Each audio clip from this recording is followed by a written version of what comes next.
راضی شوید از آن قسمت و نصیبه که خدا در شما از رزق و روزی داده.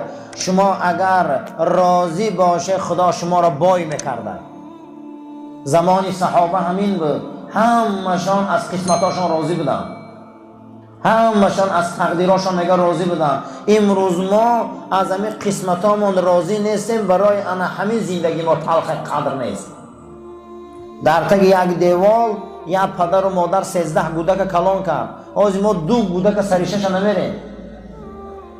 همین در تک یک دیوال قسم به خدا همین 50 سال پیش بینیم، در تک یک دیوال 2 خانه فقیری 13 15 کودک از آنو دادن کلان کردن. یگان مشکلات نبود.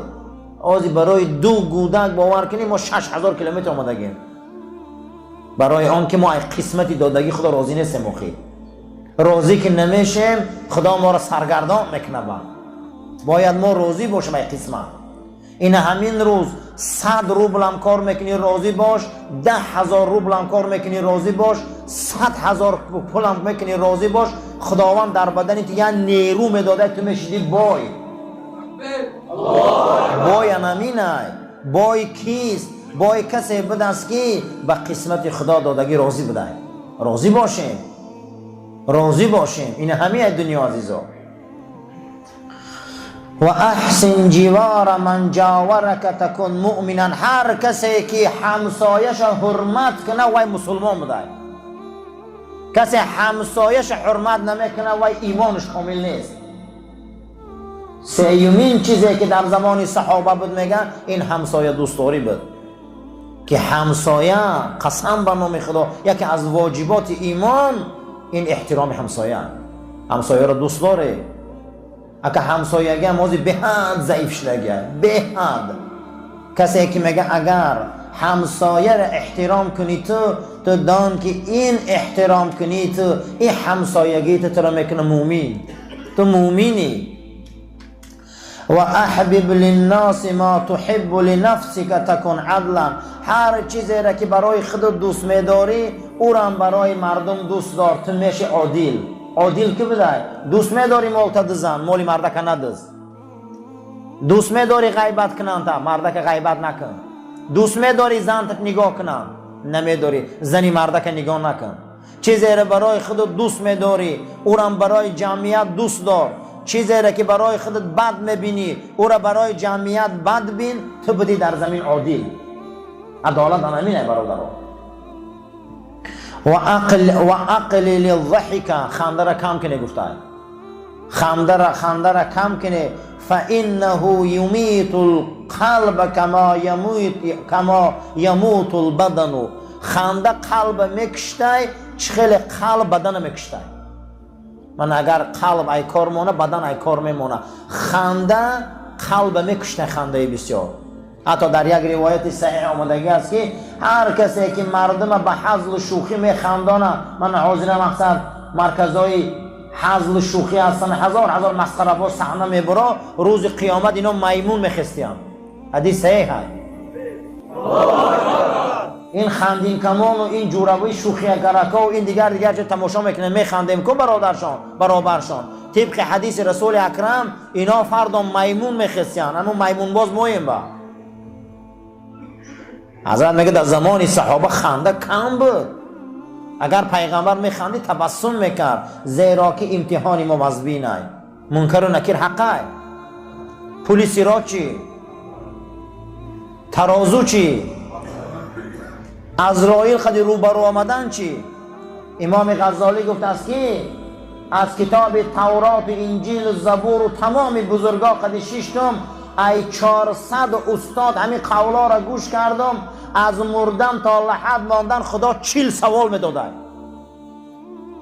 هیچ کسالی او سوال را تیار نکرده چی نمیخندی. ای مردن تا لحد ماندن گفته 40 سوال خدا میداده. حال قیامت سوال سر نشده 7 سوال میداده.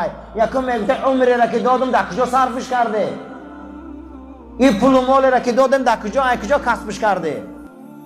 جوانی که دادم در کجا پیرش کرده؟ میپرسیده.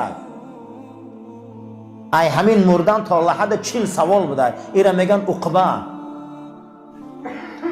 عقبه های وزبین داریم در پیش. اول تلخی جان، دویم سلامت بردن ایمان. کی باور داره که سلامت میبره ایمان پرده خاکولی؟ در زمان حضرت عمر رضی الله تعالی عنه یک مسیحی بود، میگه از عربای بنی لخم بود، بعد اساسا شاه میشود. عربای بنی منذیر شاه میشود در عراق، بسیار شاه کلان میشود. با موسم حج بوده، میبینه که پای یک اعرابی را میجقه، پاش یک اعرابی میجقه، یک بادیه نشین. غرورش بلند، دیگر یک مش در دهن همون انسان فقیر میزنه، پا ما جقه دی. گفته خیلی شاه لبا میکفه، پایم میشینه به خانه خدا علمش میکنه، میگه این زمان عدالت های، زمان عمر های. میپرسن که امیرالمومنین خیمش او بر کعبه ده زدگی های، میگه میرم شکایت به صاحبه که در دهن من به مش میزنه. میگه حضرت عمر ششتگی، میگه همین خیلی مرد، همین خیلی قدای در کفت چپش خالی سبز داره. گفته میبیاین که این شاه بنی منذیر بوده، مسلمان شدگی، یکی از همون امیرای دور. و میگه همین نزدی؟ میگه بله. و میگه چی میخوایی؟ میگه حضرت دهنم کفید. به حضرت میگه که دستات پایان کن، میگه یک مش در دهنت میزنه، قدشه میگیره، عدالت باید جاری شود. میگه بعد روز میگه خب پلوت میتیم، اینوت میتیم که عربی اگر بوده روزی نمیشه. خب میگه فردا همین شو میگریزه میره حبشستان مسیحی میشود، به خاطر که هم مشمن میزنه بوده غرورش. همین شاه میگریزه امیر بود، امیر بنی منذیر، گریخته مسیحی میشود. در مسیحیت چی را قبول میکنه؟ در همون حبشستان میره مسیحی میشود. وقتی مسیحیت قبول میکنه، وقتی مسیحیت قبول کردن در آخری عمرش میشود، با آخری عمرش میشود. میگه تنصرت فی آخر عمری، در آخر عمرم مسیحی شدم، کاش که میموندم همون اعرابی در سرم به شطه میزدم، من به ایمان میمردم. خدای انامین برادر حال آخر عمره، حالی با کاش که میگه همین کارا رو من نمیکردم، کاش که من همین کار، من ده ها پرتارگه میدانم که گریه کردم که معایته کنی مردم جای نماز گرفتگیم، زار گریه کردم که خدا لعنت کنه همین کارشم و همین وظیفه‌شم، همین خیلی دور بود که من مردم ترابه خانی نماندم. این عاقبتش اومدم کو، ولی قسم به خدا همه اینو انگوش میگزم. این درگاه خدا های، من ده ها پرتارگه خودم شاهیدم، پرتارگاه رو کلانو میدونن که بود. زار گریه کردن که ما واقعا جاهل بودیم، اگر همون وقت میمردیم ما به ایمان بودیم. برای همین انسان باید فکر کنه یک مراتبه. چی ده میخندی ولی بلند؟ خنده بلند قلب میکشته، ولی مسخره بازایی که در صحنه ما رو میخندانن که ما هم برابر دی و یا گناه میگیریم، برای شوخی نداره. جناب پیغمبر گفته بود که زمانی ما صحابه هاش و تابعین خنده را کم میکردن، زیرا که خنده قلب میکشه، چی گونه که قلب بدن میکشه. برای این برادرها خنده را کم کنیم، زیرا که ای پیش ما عقبه های وزبین داریم. و کان یقول، حضرت گفتن ایها الناس، ای مردم، اینکم لا تنالون ما تحبون الا بترک ما تشتهون. ای مردم، شما هیچی را صاحب نمیشه، او آرزو و حواساتان صاحب نمیشه تا شهوت و کیف و صفا و افلاسی را بس نکنی. تا کیف و صفا را بس نکنی، این رمضان در امروز تا فرو رفتن آفتاب ما چند چی را بس میکنیم، با خدا میگه لعلکم تتقون، شما با تقوا میرسه.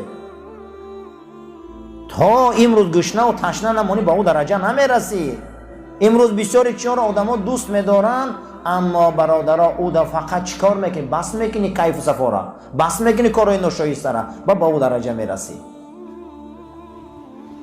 ولا تدركون ما تعملون الا بصبر على ما تکرهون. شما یگان جا نمیرسه، یگان درجه نمیرسه مگر به صبر، و صبرم خیلی وزبینه، خیلی مشکله. شما میکنه که همیتا پخته برای به مقاله ها رسه.